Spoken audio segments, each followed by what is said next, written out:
Worksheet number 74 class 9th math Hindi medium.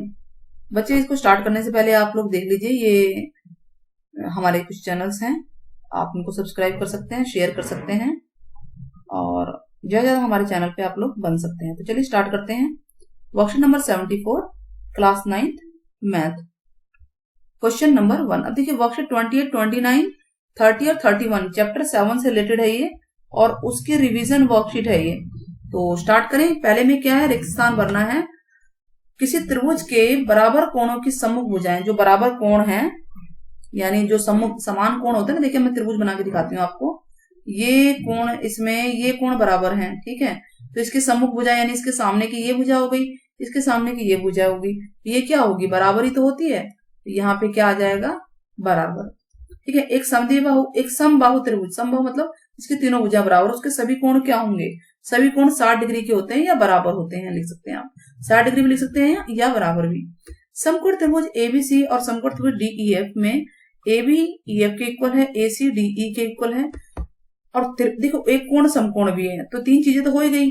तो ये side हो गया, ये एंगल हो गया, ये साइड हो गया। साइड एंगल साइड से अगर हम देखें तो दोनों त्रिभुज सर्वांग सम होगा, तो त्रिभुज एबीसी त्रिभुज DEF के सर्वांग सम है। क्लियर है ना। डी पार्ट, PQR में अगर PQ PR के इक्वल है, PQR बनाते हैं त्रिभुज हम, PQR PQ PR के इक्वल है, तो ये वाला कोण इस कोण के इक्वल होगा, है ना, यानी कोण Q कोण R के इक्वल हो गया। क्वेश्चन नंबर 2, निम्न में से कौन सी कसौटी सर्वांग त्रिभुजों के सर्वांगता की कसौटी नहीं है। देखिए सर्वांगसम में क्या होता है, या तो भुजा कोण भुजा होगा, भुजा भुजा भुजा, RHS भी रूल अप्लाई होगा, ये भी R होगा, तो कौन सा नहीं होगा, ये वाला। ये तो समरूप का होता है ना, तो ये आंसर है, ठीक है। तो ये सब आंसर इसके नहीं है। क्वेश्चन 3 है, एंगल साइड एंगल कौन सा हो सकता है। देखिए दो कोण और एक भुजा है, तो वो तो यही वाला हो सकता है, दो कोण एक भुजा यहाँ पे दिख रहा है, ठीक है ना। क्वेश्चन नंबर 4, एक AB एक रेखाखंड है, देखिए AB एक रेखाखंड है, P इसका मध्य बिंदु है, मध्य बिंदु मतलब ये वाला AP और ये PB बराबर है, और D और E AB के जा रहे हैं एक स्थित दो बिंदु इस प्रकार हैं कि कोण BAD ये वाला कोण इस कोण के बराबर है और EPA ये वाला कोण इस कोण के बराबर है। ये हमें गिवन है सारा, हमें ये प्रूफ करना है। तो चलिए स्टार्ट करते हैं सॉल्यूशन इसका।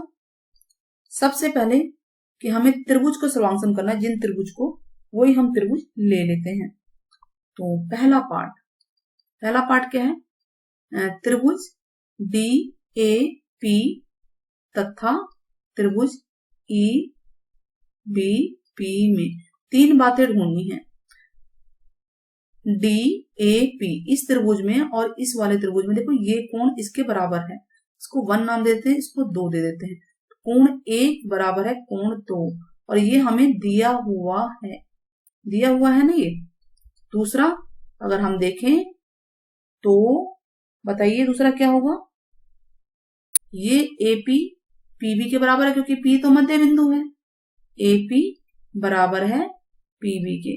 क्यों, क्योंकि PB मध्य बिंदु है, ठीक है। तीसरी बात हमें ढूंढनी पड़ेगी। तीसरी बात हम जानते हैं कि ये जो इधर का हिस्सा बराबर है, ये इस त्रिभुज के लिए बहिष्कोण हो गया, तो अंदर वाला कोण भी बराबर होगा। तो इसका नाम क्या है, कोण का नाम क्या है, और मैं कोण का नाम दे दूं 3, इसका नाम 4, तो कोण 3 बराबर है कोण 4 के, ठीक है। और दोनों तरफ 180 माइनस कर दूं, 180 माइनस कोण 3 कर दूं और 180 माइनस कोण 4 कर दूं, तो कोई फर्क नहीं पड़ेगा, ठीक है। अब 180 पूरी लीनियर पेरा रेखा है, ये 180 में से कोण 3 घटाएंगे तो ये वाला कोण आ जाएगा ना, इसका नाम क्या है, EPB, ये P है, तो ये आ गया कोण EPB बराबर है। ऐसे ये 4 को माइनस करे तो ये वाला कोण आएगा, देखो ध्यान से, इसका नाम है DPA, कोण DPA।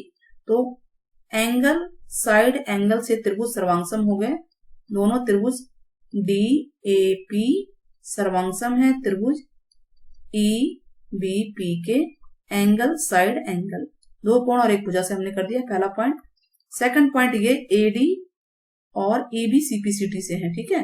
तो एडी और बीई बाय सीपीसीटी, जब कोई दो त्रिभुज सर्वांगसम होते हैं तो उनकी सारी भुजाएं बराबर हो जाएंगी, कॉरस्पॉन्डिंग साइड जो है, तो ये वाली साइड इसके इक्वल होगी। क्लियर हो गया। अब क्वेश्चन नंबर 5, बहुत ही इंपॉर्टेंट क्वेश्चन है ये, ध्यान से देखना है आपको। समकोण त्रिभुज एबीसी, एबीसी एक समकोण त्रिभुज यानी कि 90 डिग्री है, यहाँ पे सी पे समकोण है, एम कर्ण है, कर्ण एबी का मध्य बिंदु यानी ये मध्य बिंदु, तो ये साइड इसके बराबर होगी, और सी को एम से मिलाकर डी पे इस प्रकार बढ़ाया कि डीएम सीएम के बराबर है, ये सीएम डीएम के इक्वल है, ठीक है। ये सब हमें दिया हुआ है, 3 बातें तो मिली गई हमें। हमें सिद्ध क्या करना है कि त्रिभुज एएमसी, ठीक है, सर्वांगसम है त्रिभुज बीएमडी के। ढूंढते हैं कहा, एएमसी यानी ये वाला हिस्सा और ये वाला हिस्सा। तो पहला पार्ट तो हम यहाँ पे कर सकते हैं, 5वें का पहला, त्रिभुज एएमसी तथा त्रिभुज बीएमडी में 3 बातें चाहिए। देखिए पहला तो यही हो गया, 1 और 2, कोण 1 बराबर है कोण 2 के, रीजन क्या है, शीर्षाभिमुख कोण। दूसरा एएम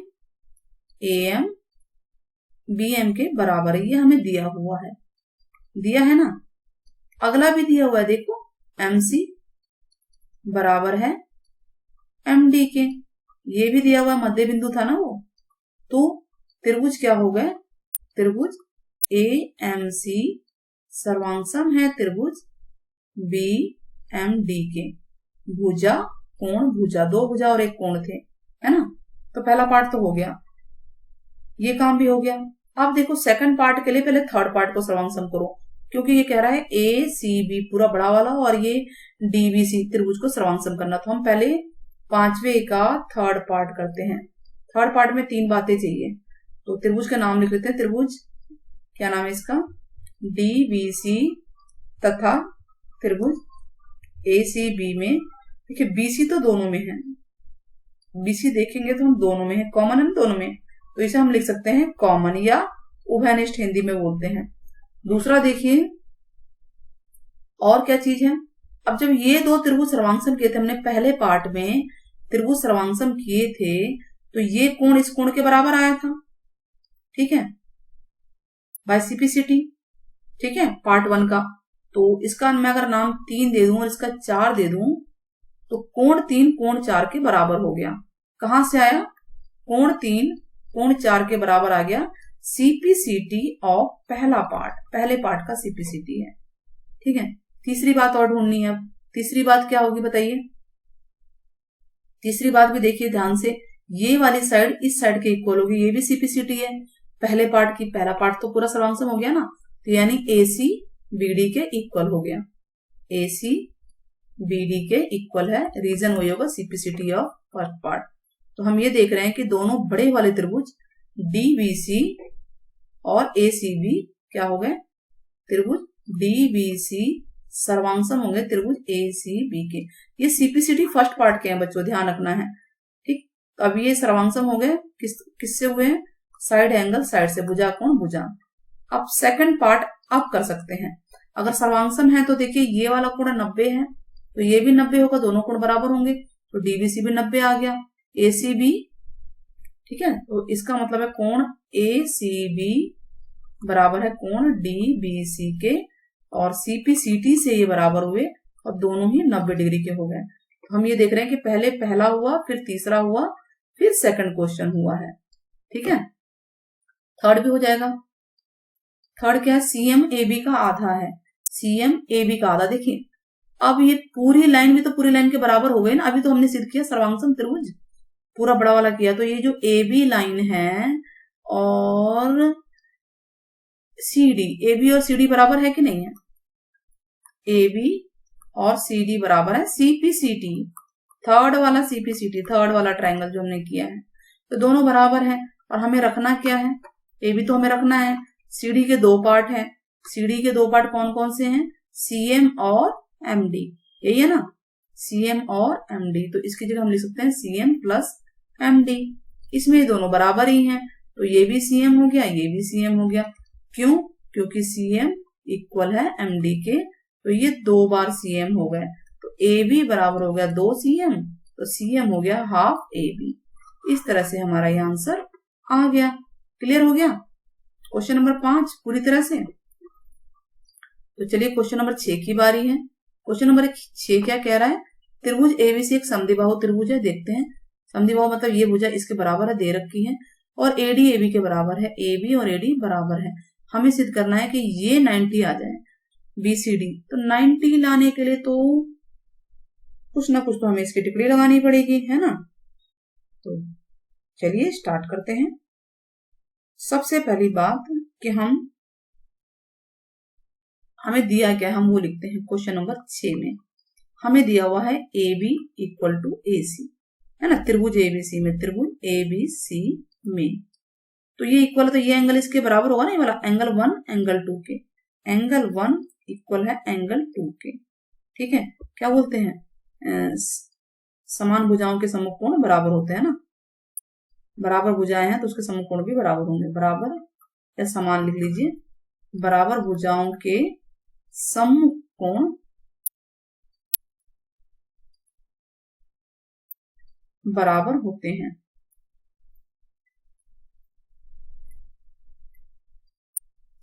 तो ये दोनों कोण तो बराबर हो गए। ठीक वैसे ही देखिए, अगर त्रिभुज ACD में हम देखें तो ये वाली भुजा यानी AC बराबर होगी AD के।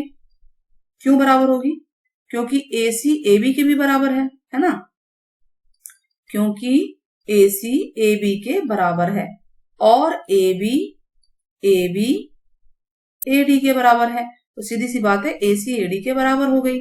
तो अगर मैं इसका नाम 3 दे दूं और इसका नाम 4 दे दूं तो कोण 3 और कोण 4 भी बराबर हो जाएंगे।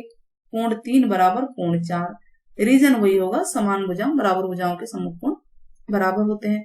अब हम देख रहे हैं 1 2 3 4 सब कोण बराबर हैं। चलिए सबको हम ऐसा करते हैं, हम जानते हैं त्रिभुज के, अगर हम बड़ा वाला त्रिभुज ले लें BCD, त्रिभुज BCD ले लेते हैं हम। ठीक है, त्रिभुज BCD में तो त्रिभुज के सभी कोणों का योग बराबर होता है। तो अगर हम देखें ये वाला कोण और ये पूरा, जिसमें 2 और 3 लिखा हुआ हम लिख लेते हैं, और ये कोण, ठीक है, तो ये सबका टोटल 180 होगा। तो कोण 1 प्लस कोण 2 प्लस कोण 3, ये तो एक ही साथ है, प्लस कोण 4। ठीक है, तो इसको एक साथ, ये एक ही कोण है बड़ा वाला, तो इसको मैंने ऐसे लिख लिया, बराबर 180 डिग्री। ध्यान देना है कि ये कोण एक ही है। तो ये सब बराबर है, तो सबको मैं अगर x मान लू तो x मान लेते हैं। ठीक है, मान लेते हैं इसको x, क्योंकि अगर हम यहां ऊपर देखें,